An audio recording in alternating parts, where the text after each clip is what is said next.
In 2025, handheld gaming is booming. And in this video, we're looking at two titans that bathe and bask in that particular spotlight. The ROG Ally X, essentially a portable PC powerhouse, and the Nintendo Switch 2, Nintendo's long-awaited hybrid sequel. They're wildly different, and yet somehow they're sort of in the same fight. Now, I genuinely love them both, but this video is all about choosing between the two. So, which one is worth your cash monies? Let's compare side by side. Welcome to CaiLife.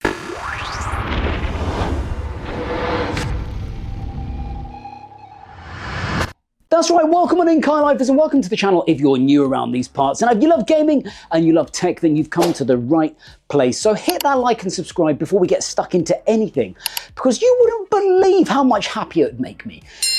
Anyway, let's get stuck in. Now, I mentioned in the intro that these two are wildly different, and yet somehow in the same space and in the same fight. And whilst that's true for the fact that they're both handhelds that can play games both on the go and in docked mode, being hooked up to a TV or a monitor, that's where a lot of the similarities end. Now let's dig into the first battleground, and that's design and feel. So we've got the ROG Ally X with its matte black finish underneath these D brand decals. It's got improved grips compared to its predecessor, which was called the original ROG Ally without the letter after its name. It's bigger, it's chunkier, and I'm here to tell you that this thing is built for performance, but that means it's significantly heavier than the Switch 2 at around 678 grams. With my D brand kill switch case, you can probably push that towards the 3/4 of a kilo mark, and listen, that's a genuine consideration. It's got large vents on the rear for cooling, and it really does use premium materials all round. It's got dual USB-C ports just like the Switch 2, and it uses a micro SD card for extra storage.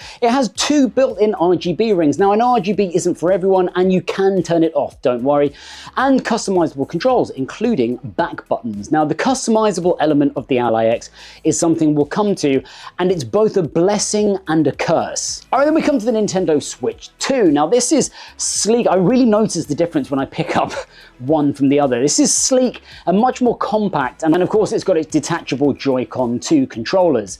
It's got a 7.9-inch tablet-like frame, and it's 534 grams with the Joy-Cons. Again, I've got my D brand kill switch case, so that's going to add a little bit of extra weight. But listen, it's still a couple of 100 grams lighter, and I definitely notice that in longer sessions between the two. It's got a revised kickstand, improved haptics, and like the Ally X, it has very, very decent force feedback. But otherwise, the Switch 2 is almost surprising in how simple and grown up the design is. Nintendo usually go for bold colors and aesthetics that scream playful and fun, but the launch Switch 2 is actually very understated. Now, as you can see, I've got decals that bring back that OG Switch pop of color, and knowing Nintendo, will see some color variations down the line. But in terms of a fairly grown-up, non-garish approach, it's a bit of a tie. Ultimately, the ROG Ally X feels like a premium gaming laptop melted into a handheld. It's solid, it's weighty, and it screams performance. Now, the Switch 2 is that pure Nintendo charm. It's lighter, it's friendlier, it's perfect for just chucking into a backpack or case and sharing with friends. Okay, battleground number 2 is display and sound. So let's start with the ROG Ally X. It's got its 7-inch 1080p Full HD IPS variable refresh rate, just like the Switch 2. It's got 120 Hz refresh rate, FreeSync Premium, but listen, this has Gorilla Glass Victus. This has a really strong screen, and just like the Switch 2, it has touch support. Now we come to the Switch 2. This is 7.9 inches, as I've already mentioned, 1080p, LCD, not OLED. It's got HDR10 support, also that BRR up to 120 Hz, so similar, also that touchscreen, and it's docked output, of course, up to 4K 60 FPS or 1440p 120, which is a definite boon. But listen, the Ally X has a really crisp, smooth display with a really lovely high refresh rate baked in. It's perfect for fast-paced PC titles. The Switch 2 sticks with LCD, as I say, not OLED, but it brings that HDR10 and variable refresh rate for smoother visuals than ever before on a Nintendo console. And like I say, docked, it can hit 4K, and that's awesome. But listen, I'm gonna be straight with you. The Ally X batters the Switch 2 here, really. The speakers on the X are awesome. Even though studies generally show that most users will use headphones with handhelds, and obviously you've got both of these you can plug in. They've both got 3.5mm headphone out ports, and obviously you can just use Bluetooth headphones. And listen, deep dives on the tech behind the Switch 2's LCD screen actually show it to be pretty average. But I want you to remember comments like that when we come to the price of these two, because that is a very, very important metric. Battleground number 3 is power and specs. Now, the ROG Ally X uses the AMD Ryzen Z1 Extreme. It's an 8-core 16-thread processor. It's got a GPU that runs at 8.6 teraflops. It's got a huge, whopping 24 gigabytes of LPDDR5X RAM. It's got an inbuilt 1 terabyte SSD, and of course, it's based on Windows 11. Listen, this is, and I will keep saying it, it is a tiny, super powerful PC. You've got to see it like that. It's based on Windows, which I've said in my Ally X videos before is a massive pro and not a con. It means super customizability, and it means that it's super versatile in terms of the games and the apps that you can run. Next up, you've got the Nintendo Switch 2, and that has its custom NVIDIA Tegra T239 chip, which has an 8-core CPU. Now, this GPU is only 1.7 teraflops in handheld and up to 3.1 teraflops when docked. It's got 12 gigabytes of LPDDR5X RAM. That's half the amount of the Ally X. It has 256 gigabytes of storage, so compare that to the 1 terabyte in the Ally X. It's expandable via microSD Express, which is a fairly niche card. It's a small extra card that you can buy for extra storage, and it has DLSS 3.5 and ray tracing support. All right, let's be real. In a straight power contest, the Ally X absolutely stomps the hell out of the Switch 2. Like I say, it is a full Windows PC, but the Switch 2 does hold its own with AI upscaling from DLSS, ray tracing support, and a really sweet docked performance boost. It's really clever power versus brute force. Now, the customizable element of the Ally X comes into full force here though. Because it's essentially a PC, you can tweak and adjust pretty much any and every piece of performance-related Windows and third-party software, and create unique performance profiles for every single game or piece of software you run. You can even adjust how much RAM you want the machine to utilize, and all of that means that if a game is struggling with the settings that you've got on, you can change RAM allocation, you can change in-game graphics presets from low to medium to high, you can change screen resolution, you can even change the power mode, basically how much effort you want the X to push towards the game that you're running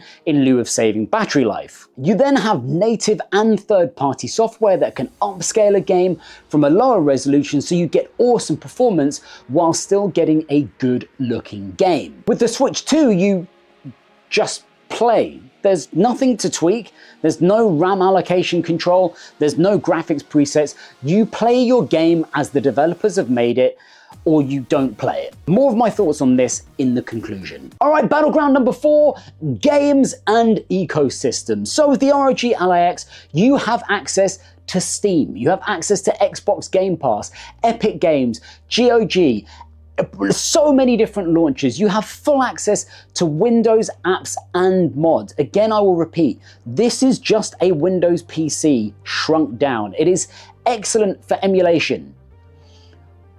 All emulation. And it has got native support for AAA titles. This thing really pretty much can run anything that you throw at it. The Nintendo Switch 2, obviously it has pretty much full backwards compatibility with the Switch 1. You've got new exclusive like Metroid Prime 4 that's coming out. We're going to get a Mario Odyssey 2. We're going to get a new flagship Zelda, new Smash Brothers. Obviously we've already got Mario Kart World, Donkey Kong Bonanza, which is sick and from the makers of Mario Odyssey. It uses physical cartridges and obviously it has its eShop. It's got a huge indie presence and it's going to get big third-party support thanks to that DLSS. So the Ally X gives you everything from Baldur's Gate 3 to Halo Infinite with no limits. Now, I was absolutely stunned by the performance of Indiana Jones on the Ally X via Xbox Game Pass, running through a piece of software called lossless scaling. It's genuinely incredible. But the Nintendo Switch 2 really is the only place that you'll play Nintendo's mega hits, and it's stacked with exclusives. So if you want everything, get the Ally X. If you want Nintendo, there's no alternative. Asterisk. Asterisk. And yes, I say that even though, yes, you can emulate Nintendo games on the Ally X. Is it legal or supported? No. But is it possible? Sure. Can you still jump into multiplayer on Nintendo servers? Absolutely not. Can you jump into multiplayer at all? Not necessarily, but yes, you can. Does it guarantee the same experience that you get on the Switch 2?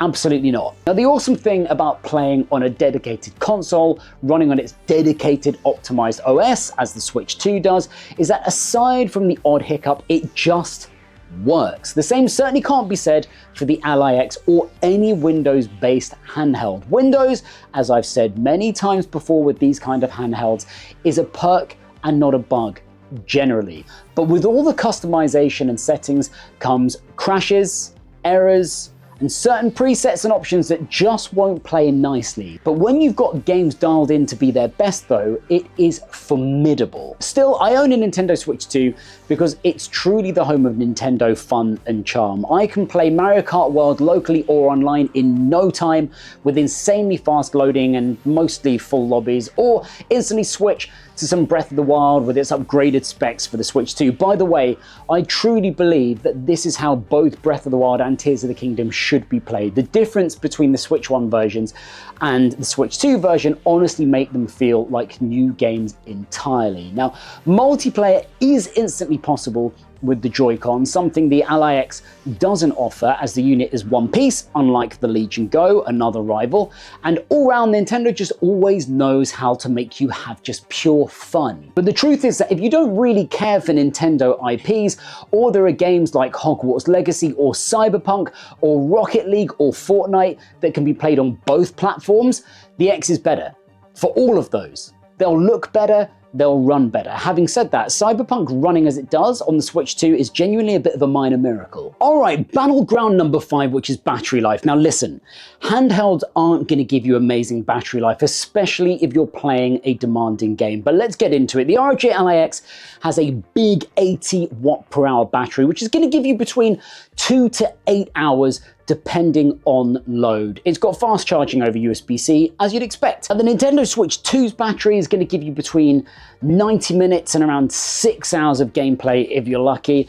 It's also got that dual USB charging, one on the top and one on the bottom, and it charges in around 3 hours in sleep mode. But now look, the point is that even with a bigger battery, the Ally X drains quickly when pushed. The Switch 2 sort of wins for consistency, and you get way better standby. Plus, it runs cooler and quieter. Now, it should be said that you can do things that will optimize your battery life. If you're playing a single player game, it's always best to put the Switch 2 in airplane mode. Same thing with the Ally X. The Ally X, because it's a Windows PC, is going to have a lot of system resources that will hog that battery power. So you want to do your best that you can. And the great thing is that with handhelds like the ROG Ally X, as I said, you have different options in terms of power delivery. So you have turbo mode, which is going to drain the battery fastest. It pushes 30 watts and it will give you the best possible performance. You'll hear that fan going. But at the other end, you've got silent mode, which doesn't use that much power. It really is silent. You can barely hear anything from the machine. And it will mean that you get longer playtime, longer sessions, but it will have more of an impact on your performance. Listen, the truth is that, and I do play both of these out and about if I'm in a cafe or if I'm traveling, but I'll always make sure that I've got some sort of power pack with me, or even just the plug. So if I'm in a cafe or I'm out and about and I have access to a power point, I'll just plug one of them in, because the truth is that, like I say, if you're playing a demanding game, that battery is going to run out fast, but you're probably going to get more juice out of the Ally X than you will out of the Switch 2. What's the trade-off? It's heavier, it's beefier, the Switch 2 lighter. Could they have made it a bigger battery? Probably, but we probably would have paid more money and it certainly would have been heavier. Now, the sleep-wake element of these two machines is something I want to talk about, because I think it's a significant quality of life thing, and I just want to show you the difference in the two machines. So at the moment, I've got Path of Exile 2, which I've been playing on the Ally X, and I've now got the Ally X in a sleep state, and I've got Breath of the Wild on the Switch 2, which again, from the game, I've just pressed the power button once and that puts the Switch 2 into sleep mode. And I just want to show you the difference here. So with the Ally X, I'm going to press this power button in the top right. I get the ROG splash screen.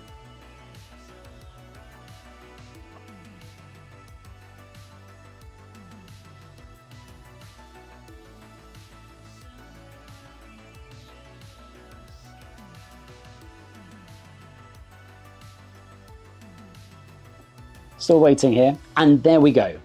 Then I'm back into Path of Exile 2. So that took a little while to kick back in. With the Switch 2, we know how this works. So I'm gonna press the power button. I can press the home button as well. I'm gonna press the power button once. In it comes. I'm gonna press one key 3 times, and I'm in. And I'm immediately in the game.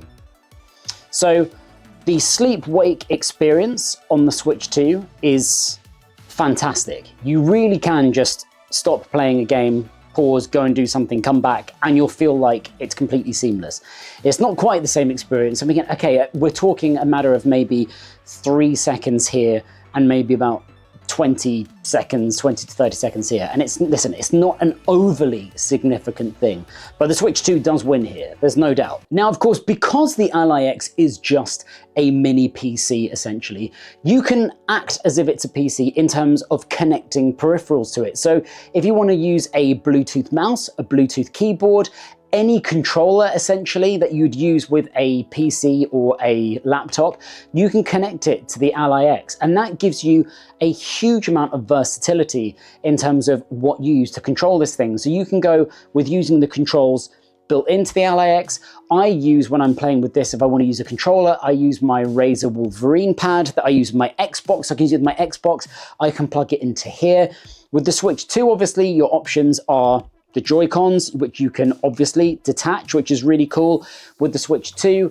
These have also got mouse capability, which is a massive gimmick that you're almost certainly not going to use for anything, but the option is there. You've got obviously retro pads like Nintendo's own GameCube or N64 pads, 8-bit do pads that you can use. This is the Switch Pro 2 controller, which for me is up there with one of the most comfortable ergonomic controllers I have ever used. It's a lot of fun to use. But in terms of versatility and the options for different peripherals, this wins. The Ally X wins because, like I say, it's a Windows machine. You can basically use any piece of hardware that you use with your desktop or laptop PC. So let's come to battleground number 6, and that is price and value. The ROG Ally X retails for £799, $799. It is a full PC, it's got that Xbox Game Pass support, and Windows is included as standard. You don't have to buy it separately. Then you've got the Nintendo Switch 2, which retails for around £399, $450. Obviously, you can get it bundled with Mario Kart World, and it's got massive value considering the performance jump from the One and the exclusives that it has. So with the Ally X, is it twice the price for twice the power? Maybe, sort of, but the Switch 2 delivers an incredible experience for literally hundreds of pounds or dollars or euros less, and it's ready to play out of the box. The Ally X is a dream for tech lovers and tinkerers, and seriously, if you enjoy having the option to meticulously mess with power, RAM, graphics, resolution, frame rate, upscaling settings, and by the way, I do enjoy that aspect. I do find it to be a bit of a perk of owning the Ally X, but at the same time, I've definitely had times where I felt slight overwhelm before playing a game on the X, because you're not sure whether how you're about to play it is objectively the best way to play it. Are the virtual RAM settings at their optimum? Is it the best it can look? What if I could squeeze more frames out of Warzone? I've definitely had times where I've started to not enjoy gaming sessions with it through a weird sort of performance anxiety vibe. Now, again, with the Switch 2, you just wake it up and play it. So who should buy what? Now listen, the ROG Ally X is for you if you want a handheld gaming PC, if you play across Xbox, Steam, emulation, Epic, all of those different platforms. If you want maximum performance on the go and at home, and you love to tweak, mod, and experiment. However, the Nintendo Switch 2 is for you if you love Nintendo's games, if you want a simple, couch-friendly, family-friendly experience. If you care more about exclusives, especially Nintendo's exclusives, than raw power, and you value portability, ease of use, and affordability. Now listen, the choice isn't just about power, it's about purpose. The ROG Ally X is a beast. The Switch 2 is fun, flexible, and relatively affordable, so pick your path. I think for what it's worth as well, you need to be honest with yourself about how much you're going to be playing your handheld at home versus outdoors. And that is a big consideration with these two, because I run into some really interesting problems and quandaries with owning the Ally X. And that is that I already own an Xbox Series X.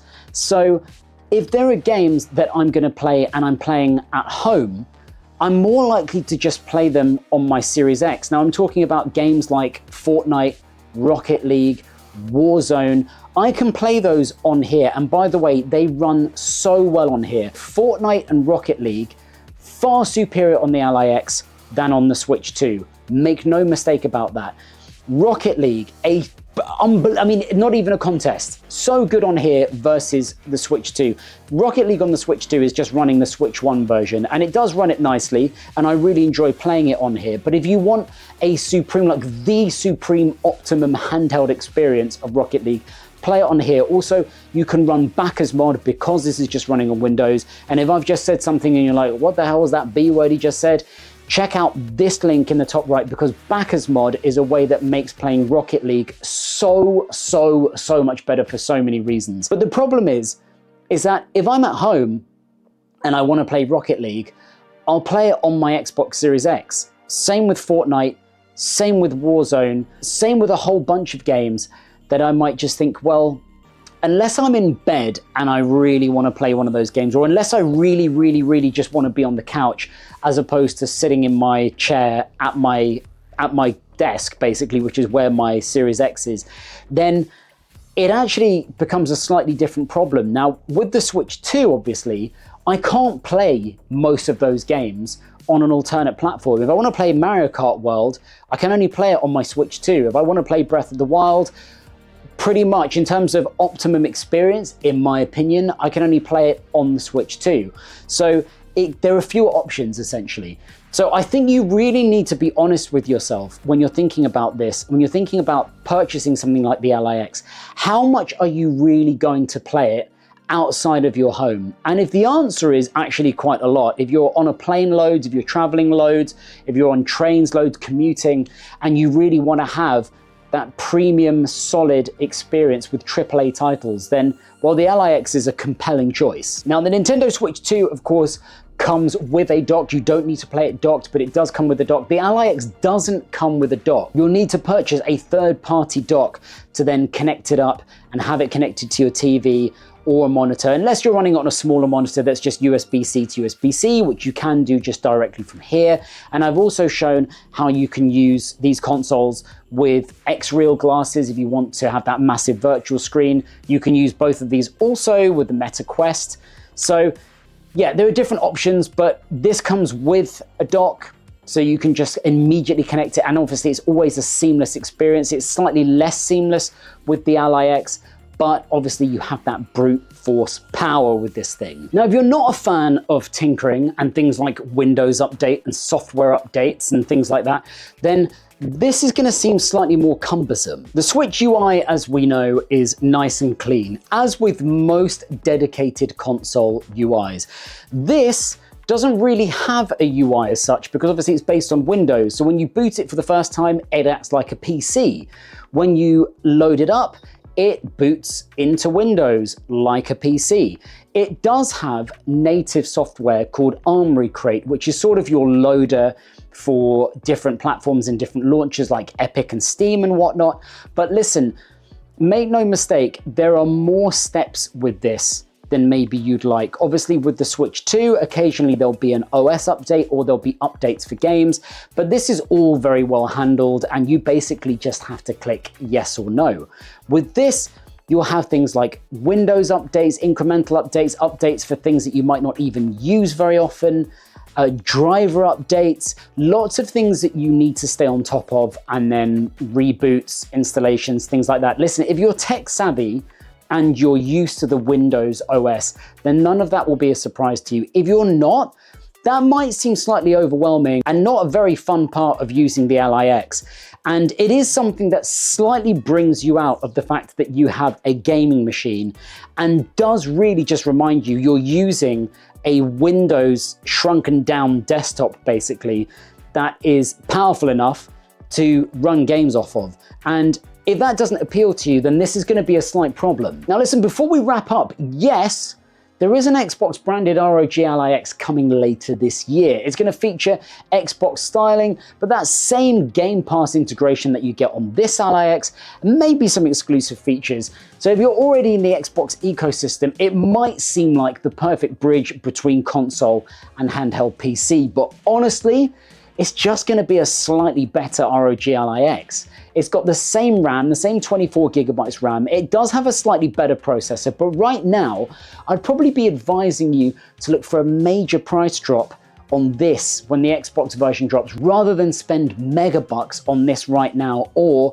on the Xbox branded Ally when it comes out. So ROG Ally X or Nintendo Switch 2? Let me know your pick in the comments. As I said, like, subscribe, and ping that bell for more handheld face-offs, Switch 2 deep dives, and console coverage right here on CaiLife. But as ever, until the next video, my friends, take care, much love, and peace out. Thank you so much for watching the video, but wait, before you go, let me tell you about the joys of becoming a CaiLife member. That's right, by supporting the channel with a CaiLife membership, you'll get instant access to a whole chimney's worth of perks and incentives, and not just access to a bunch of exclusive channel emotes. That's right, aside from the unique emotes you can use in live streams to either support or troll the hell out of me, you'll also be bestowed with an ever more powerful CaiLife sword to show off your continued and valued support for the channel, ranging from a wooden weapon all the way up to the legendary sword. But that's not all. You'll also have access to members-only content, such as member-exclusive videos, priority viewing of content in advance, a bonus competition entry to any giveaways I do on the channel, priority for playing along in multiplayer and community-based live streams, and pre, mid, and post-stream and pre-recorded video shoutouts. Listen, I always massively value the support of my viewers and community, and this is my way of giving back to you for your support to the channel. So become a CaiLife member today, grab your CaiLife sword, and join me on the journey. But until the next video, take care, much love, and peace out.